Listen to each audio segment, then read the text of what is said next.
La couleur. Vous noterez que jusqu'à présent, la couleur du logo n'est pas encore rentrée en considération. Ce n'est pas un oubli. Travailler en noir et blanc nous force à nous concentrer sur la forme et les idées que le logo doit communiquer. En général, je ne commence le travail de la couleur qu'une fois que le logo et ses proportions sont calés en noir et blanc, car il est beaucoup plus facile de changer la couleur que de changer d'idée globale.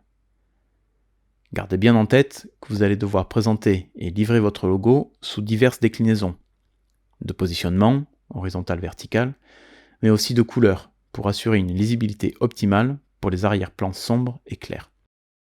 Aussi, les déclinaisons couleur et noir et blanc sont pour ainsi dire obligatoires, mais attention tout de même, car dans certains cas, cela nécessitera peut-être un retravail du logo.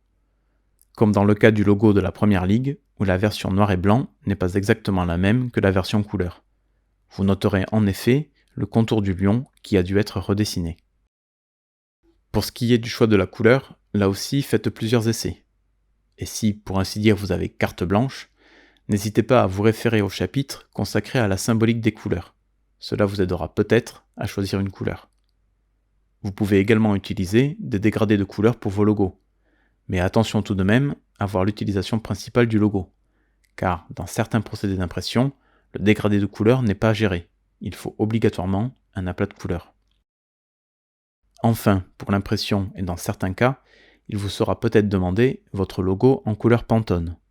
Les couleurs Pantone sont des couleurs normalisées et référencées dans un nuancier que l'on appelle parfois pantonnier.